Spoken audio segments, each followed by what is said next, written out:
Bonjour à tous,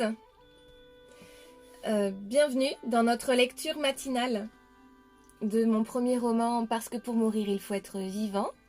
J'espère que vous allez bien, nous sommes lundi, j'espère que vous avez passé un très bon week-end. Aujourd'hui la journée est un peu grise, un peu dans le brouillard, mais on va arranger tout ça, au moins pendant une petite demi-heure de lecture. Voilà. Donc, Océane et Gaïa venaient de rencontrer Sylvia à Ploiesti. Elles sont au centre à l'association Esperanza, en Roumanie. Lundi 18 mars, jour 139. C'est parti. Alors que j'aurais dû passer une merveilleuse nuit de sommeil, mon réveil est un peu compliqué. Je n'ai en fait pas bien dormi. Autour de 4 heures du matin, je me suis réveillée en sursaut et en insuffisance respiratoire. La poitrine oppressée, en tachycardie, le cœur à fond la caisse avec une douleur dans le bras gauche. J'ai failli réveiller Gaïa pour lui demander de m'emmener à l'hôpital craignant l'infarctus. Puis en fait, en respirant tout doucement, puis de plus en plus profondément, en me calmant, j'ai réussi à reprendre un rythme cardiaque plus stable et à peu près normal. Ça fait plusieurs sonnettes d'alarme que je reçois. Mais c'est la première fois que cela m'arrive sans faire aucun effort physique, en plein sommeil. J'en aurais presque peur de m'endormir, si c'est pour ne plus pouvoir me réveiller. C'est d'ailleurs ce qui s'est passé cette nuit, j'ai eu énormément de mal à refermer les yeux. Je me suis levée en premier pour nous préparer le petit déjeuner.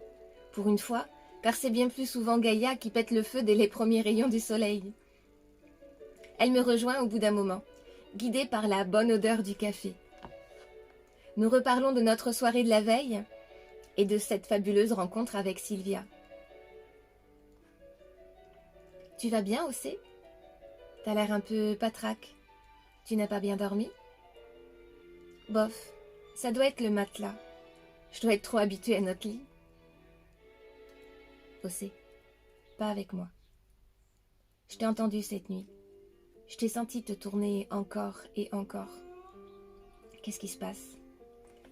Tu dois tout me dire. Je dois savoir. Je sais pas vraiment, mais je crois que je devrais relire toutes les indications du docteur et peut-être augmenter les doses de mon traitement. Je pense que j'ai eu un genre d'alerte cette nuit et je ressens de plus en plus de gênes respiratoires et des pointes, des crampes. Enfin, des choses que je ne ressentais pas avant. Et ça fait longtemps que tu ressens ça? Ça fait quelques jours, oui. Et tu attendais quoi pour m'en parler?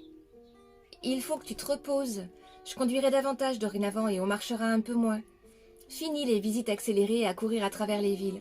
On se déplacera davantage en van à l'avenir pour nous rendre quelque part. Désolée, tu as raison, il faut que je te parle. Et que j'écoute mon corps si je veux tenir jusqu'au bout.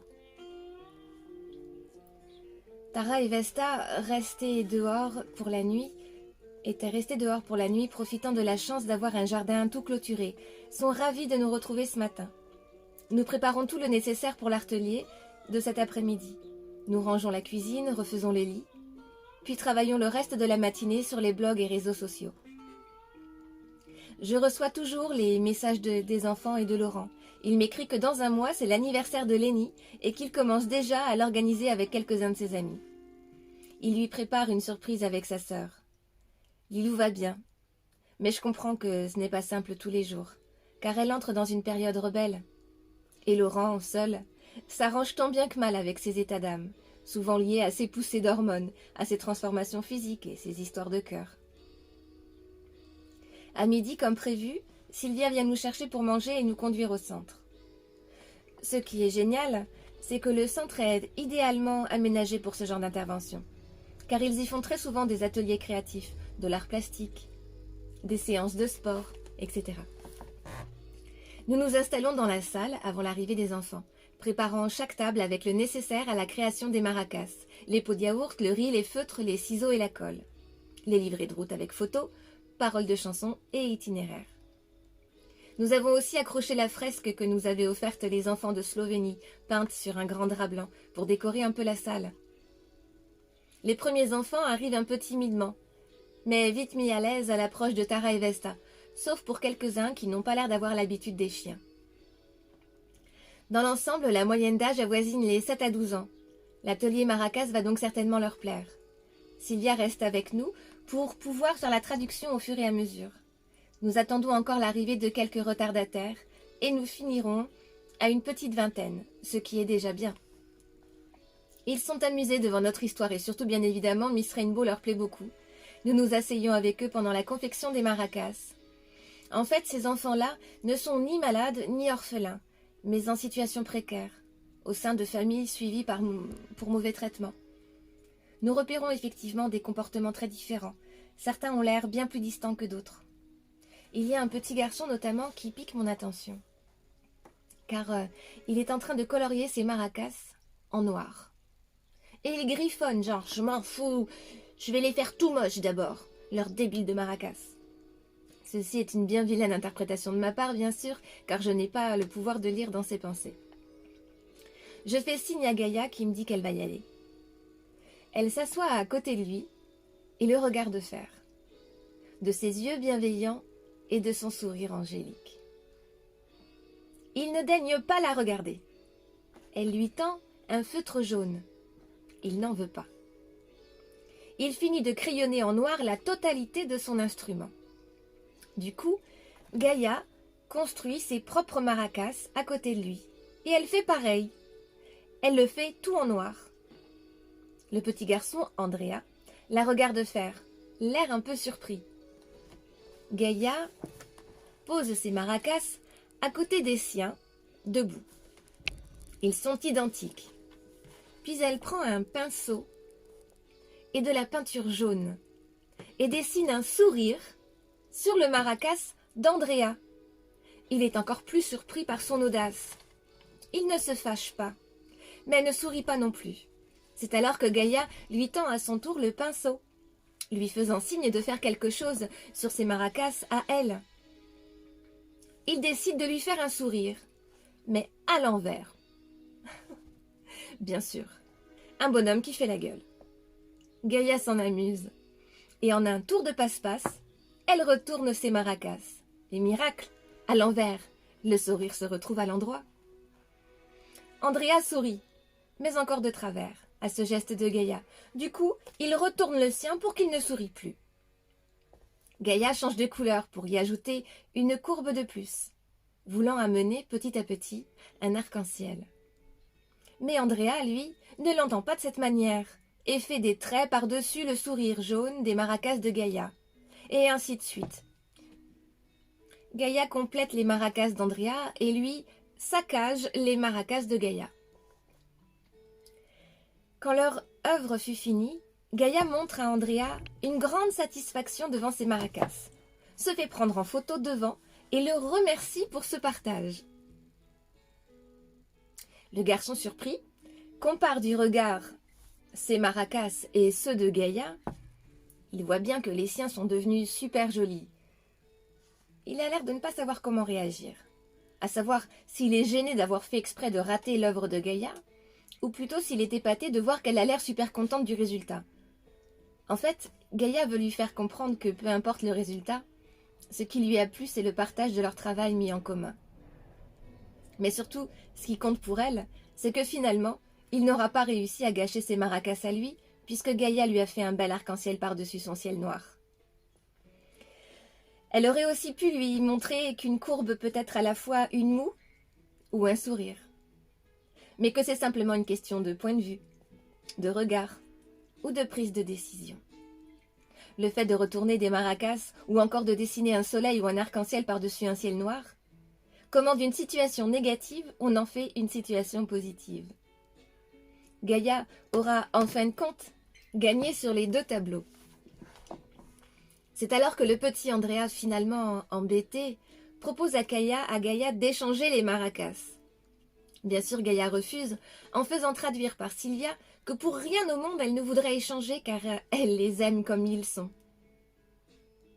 Mais ils sont pas beaux, je les ai ratés. Ce sont les plus beaux maracas que j'ai jamais eus, Andrea. Mais non, j'ai gribouillé, j'ai fait exprès. Peu importe.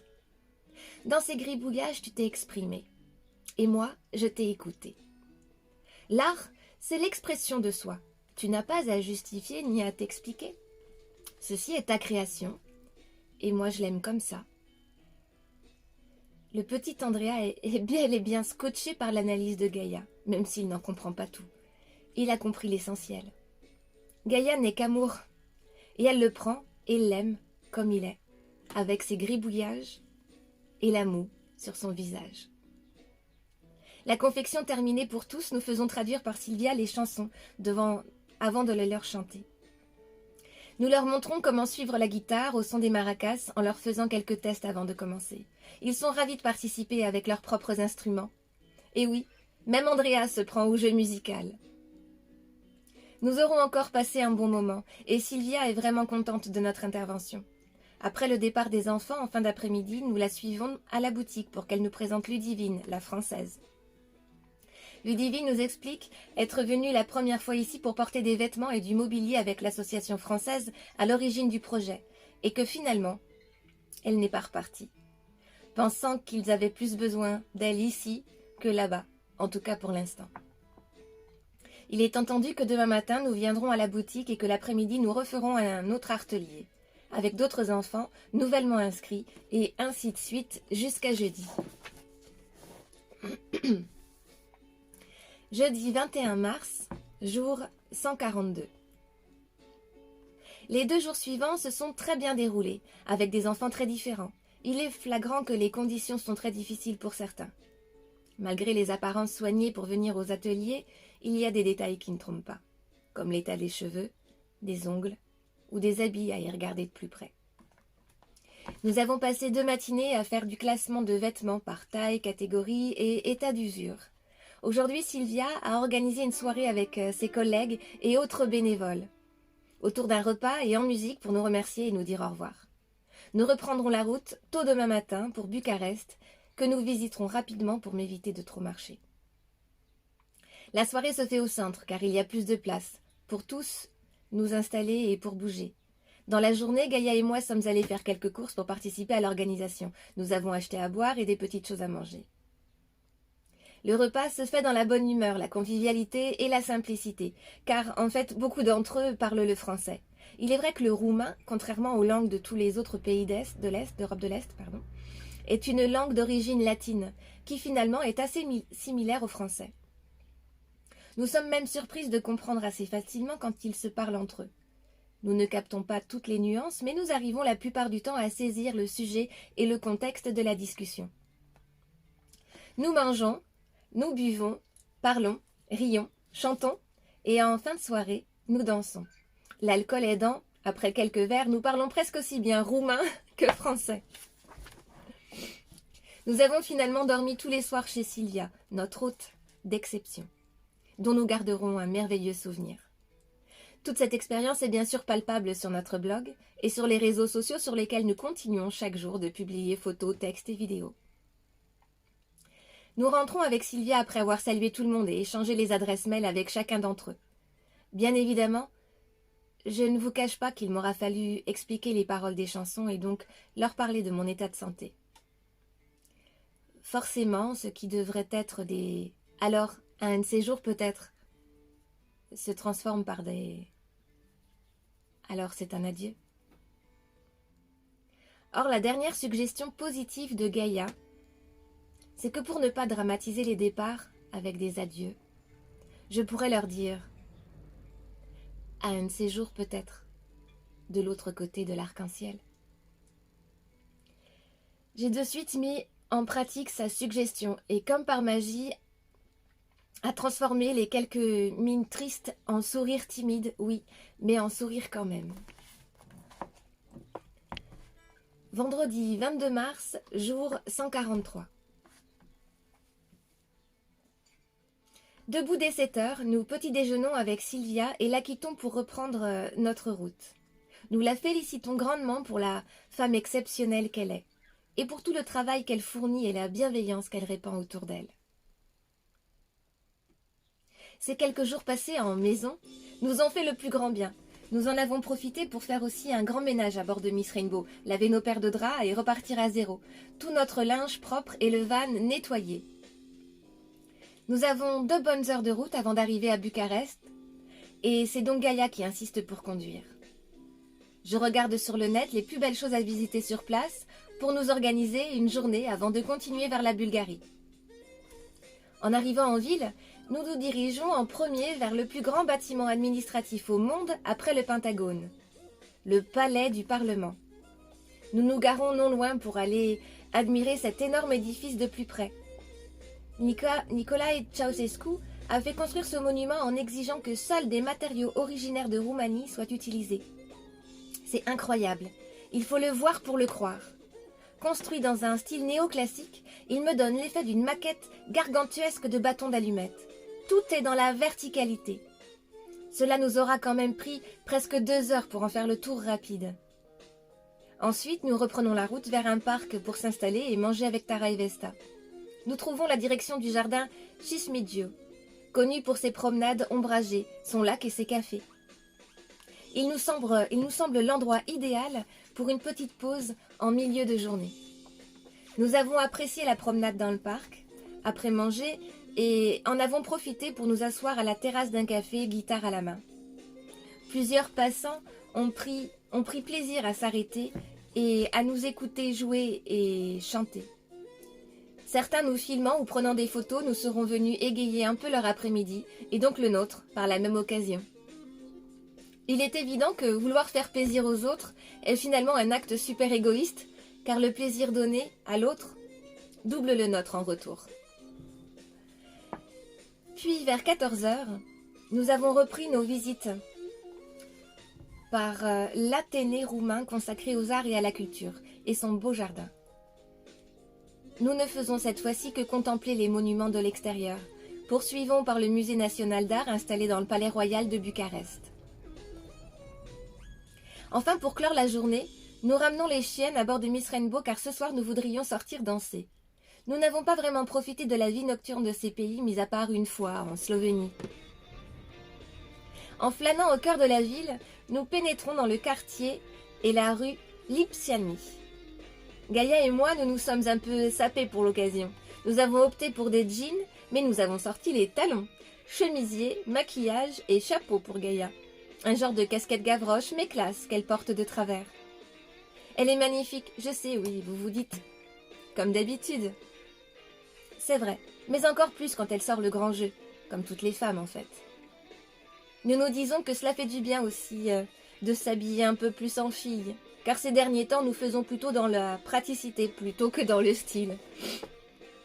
Je dois dire que Gaïa, même dans le pratique, avec un jean tout pourri, un vieux pull de laine et un bonnet, reste super canon et stylé. Le quartier regorge de boutiques, de restaurants et de bars en tout genre.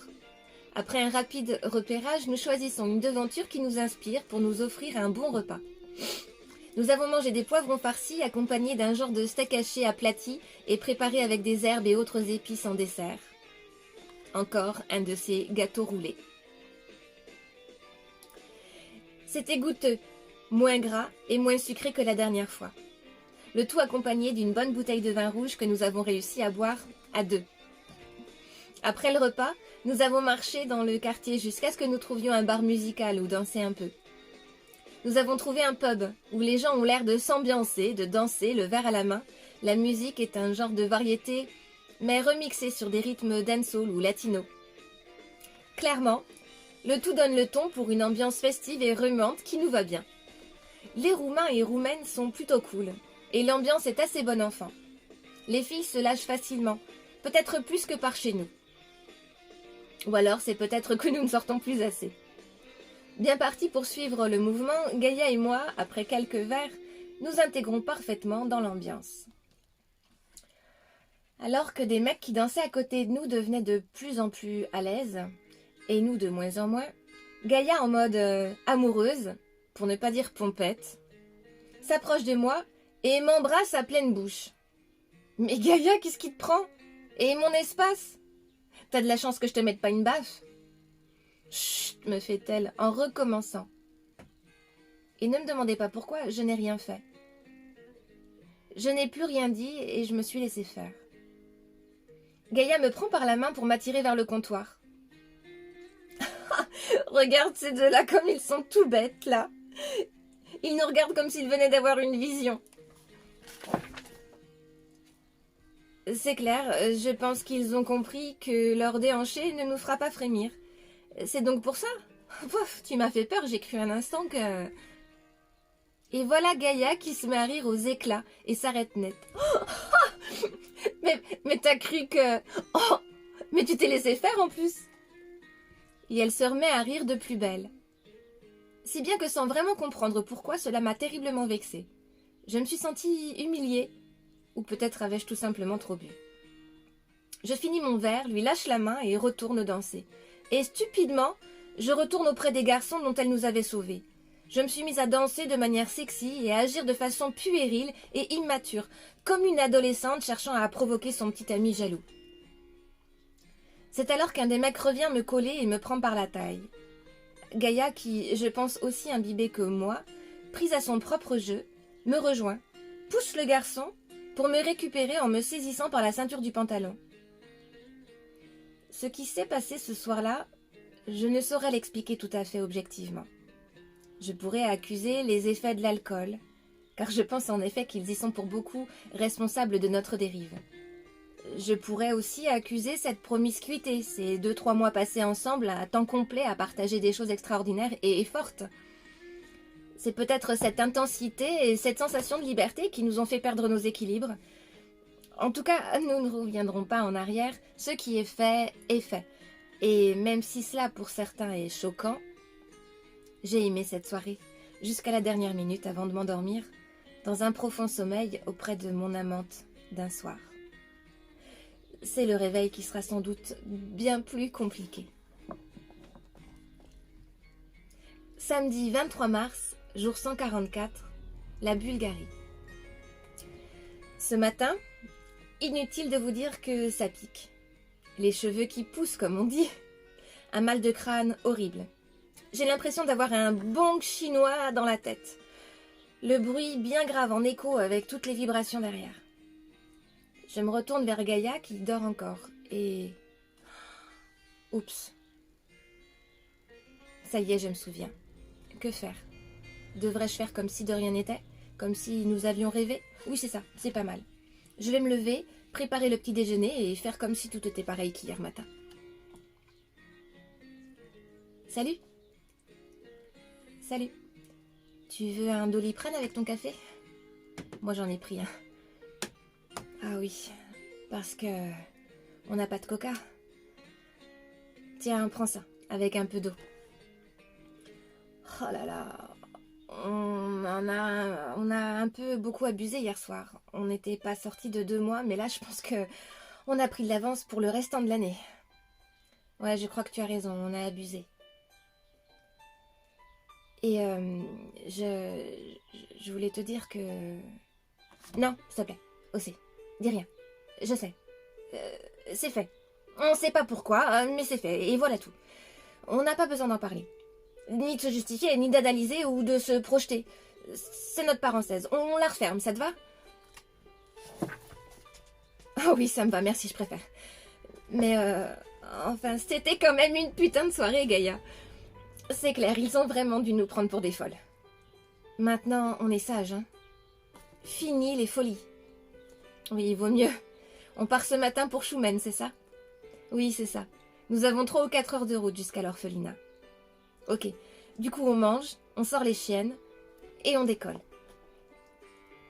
Après un rapide petit tour dehors avec Tara et Vesta, et aussi histoire de nous rafraîchir les idées avant de reprendre le volant, là je parle pour Gaïa qui insiste à nouveau pour conduire, nous reprenons donc la route pour la Bulgarie. Pendant le trajet, j'en profite pour envoyer un message à l'orphelinat afin de les prévenir de notre arrivée dans l'après-midi. La Bulgarie, après 20 ans de socialisme, détiendrait le triste record du pays au plus grand nombre d'enfants abandonnés. En 2010, environ 36 000 enfants sur une population de 7 millions d'habitants vivaient encore dans des orphelinats. Cependant, grâce à une nouveauté dans le pays depuis 2010, la naissance des familles d'accueil, l'orphelinat de Choumen est passé de 104 jeunes enfants à 42 grâce à l'aide de l'UNICEF et d'ONG bulgares. Nous arrivons à bon port en klaxonnant à tout va. La bamba par-ci et la bamba par-là. Les enfants sortent de part et d'autre. Ils nous regardent tous curieusement. Mais, à notre grande surprise, l'accueil n'est pas celui auquel nous nous attendions. Nous distinguons quelques sourires, mais dans l'ensemble, les regards sont assez inexpressifs. Nous faisons descendre les chiennes en premier, comme d'habitude, mais plusieurs enfants sont effrayés. Alors instantanément, Gaïa attrape Tara et moi Vesta, pour faire en sorte qu'ils puissent s'en approcher à leur rythme, sans les brusquer. Les responsables nous souhaitent la bienvenue et nous prenons le temps de saluer quasiment chaque enfant. La directrice nous propose de nous faire visiter les locaux, nous la suivons. Elle nous explique que la situation s'améliore chaque année en Bulgarie, mais que ça a été longtemps très difficile, avec des orphelinats en surnombre, contre un manque de personnel et de subventions. Les conditions ont été précaires, et par conséquent, la qualité de vie des enfants également. Ils ont eu beaucoup d'enfants dépressifs, ou développant des troubles du comportement, ou des troubles psychiatriques, dus aux angoisses, à l'abandon, à la solitude, à la précarité, au manque d'affection, etc.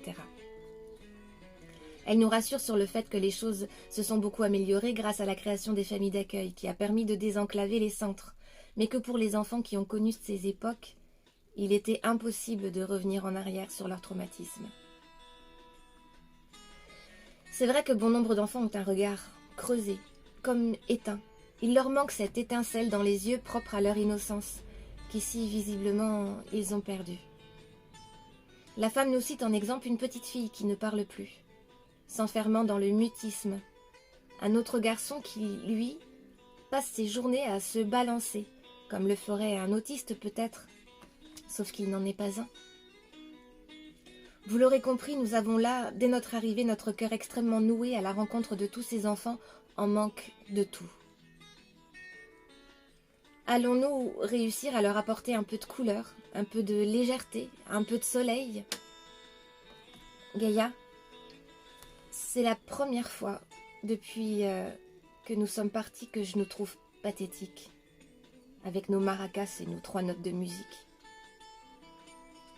Écoute, Océ, dis-toi que c'est toujours plus que ceux qui ne font rien. Celui qui finit dernier à une course ira toujours plus loin que celui qui reste sur son canapé. Tu comprends?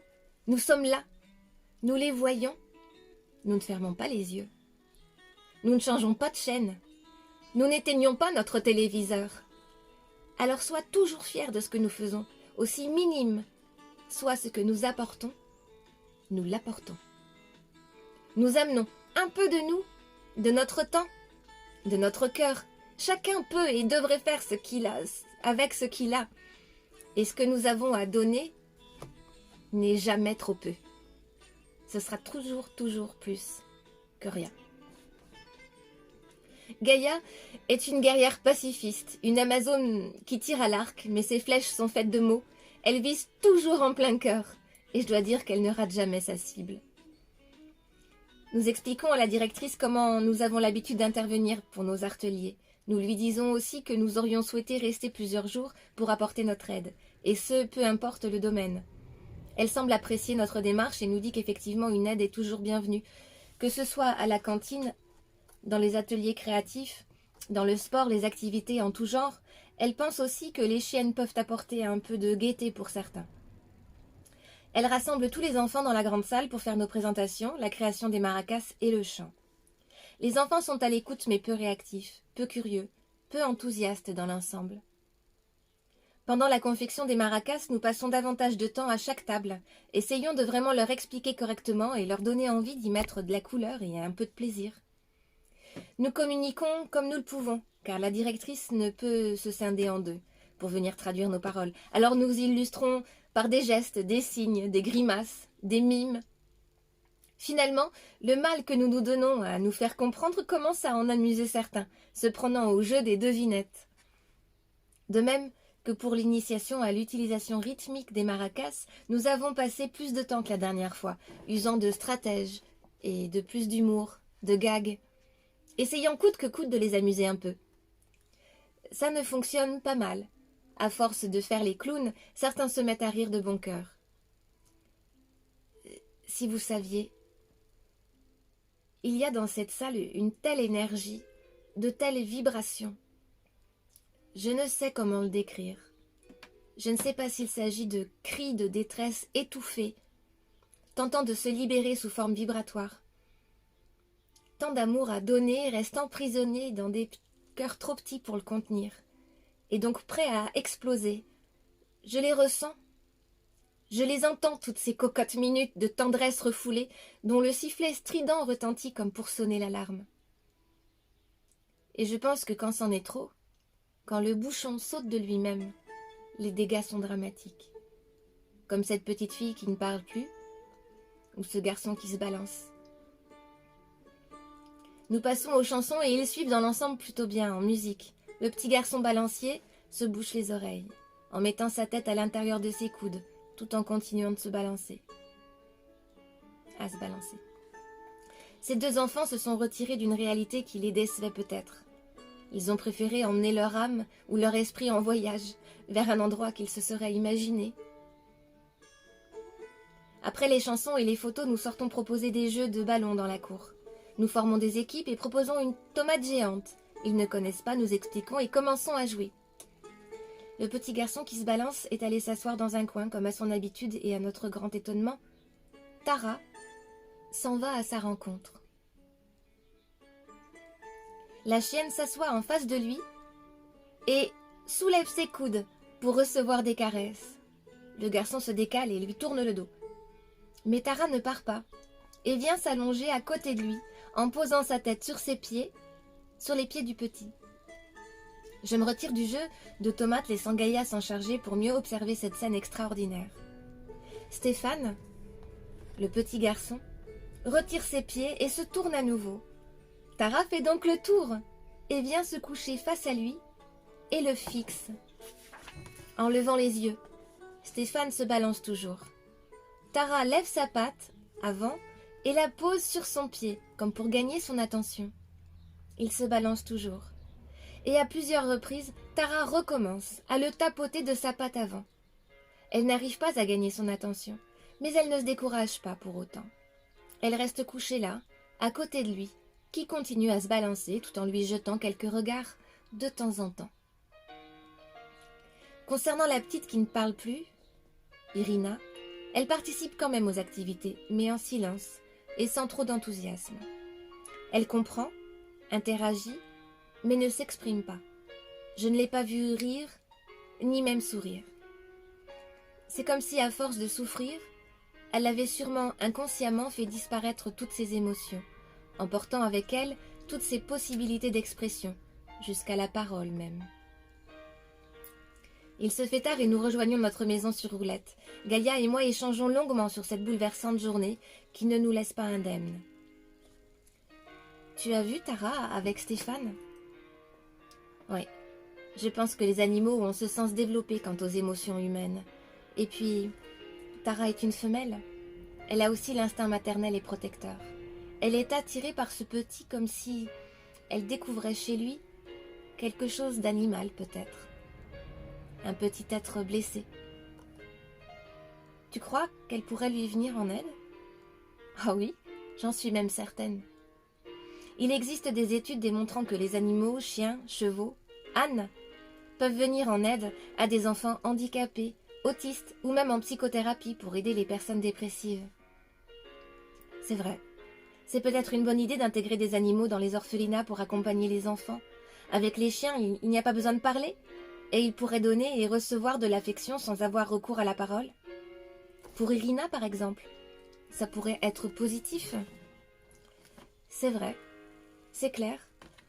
On verra comment les choses évoluent avec Tara si elle continue à aller vers Stéphane. Nous mangeons vite fait, publions nos vidéos de la journée avec les enfants, nos dernières photos et réflexions, répondons à nos messages et à nos commentaires avant d'aller au lit. Allez, un de plus et j'arrête. Jeudi 28 mars, jour 149. Nous avons passé 5 jours à Schumann et vécu des tas de choses très fortes. Tous les jours, nous aidions au ménage des locaux, à la préparation des repas, aux jeux dans la cour et au couchage des enfants. Nous avons pu vivre des moments très privilégiés avec beaucoup d'entre eux. Plusieurs soirs, nous leur chantions des chansons douces en nous installant dans leur dortoir. Beaucoup d'entre eux venaient nous embrasser et nous faire un câlin avant d'aller au lit. Notre grande fierté est d'avoir réalisé grâce à Tara que les animaux peuvent venir en aide aux enfants souffrant de traumatisme. Pendant ces 5 jours, Tara n'a jamais laissé tomber Stéphane. Aussi incroyable que cela puisse paraître, elle l'a suivi partout, en le stimulant constamment. Elle lui signifiait par tous les moyens et toutes les ruses possibles son besoin d'affection, alors que c'était plutôt Stéphane qui en avait besoin. Et elle le savait.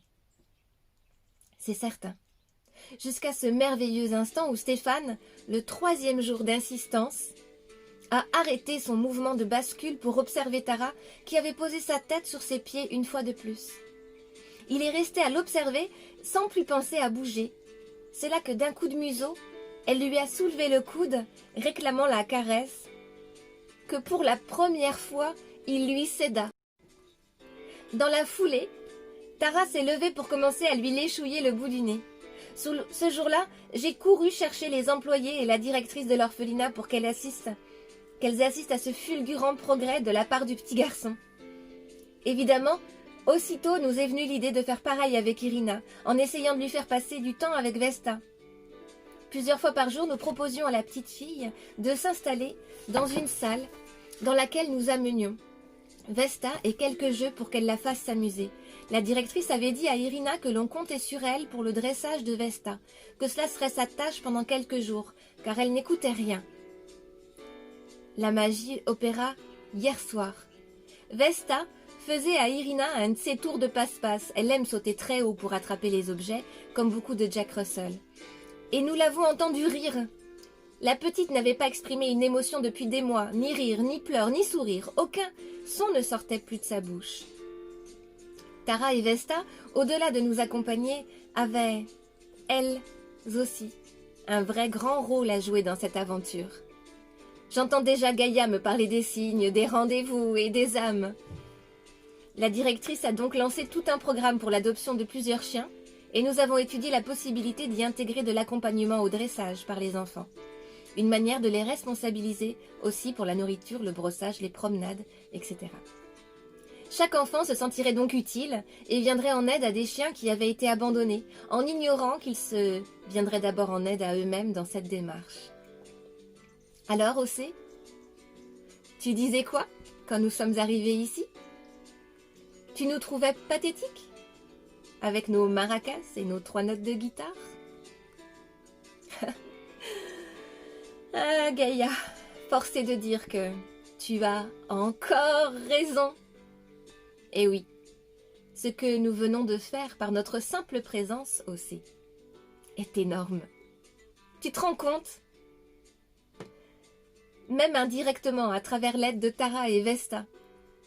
C'est vrai, j'avoue, je suis fière de nous. Oui, c'est clair, nous ne sommes pas venus pour rien et ce que nous venons de vivre est loin d'être pathétique. Les au revoir entre Tara, Vesta, Stéphane et Irina, bien sûr, ont été éprouvants. Mais la directrice avait déjà pris les devants en leur disant qu'ils allaient recevoir bientôt de nouveaux pensionnaires à 4 pattes, dont il allait falloir énormément s'occuper, car ils arriveraient terriblement malheureux et perdus. Nous reprenons la route aujourd'hui, en direction de la Turquie. Gaïa va conduire, car depuis ce matin, je ne me sens pas bien du tout. Cela, je pense, n'a rien à voir avec mon cœur. Mais j'ai la nausée, l'estomac en vrac, j'ai chopé un genre de gastro fulgurante.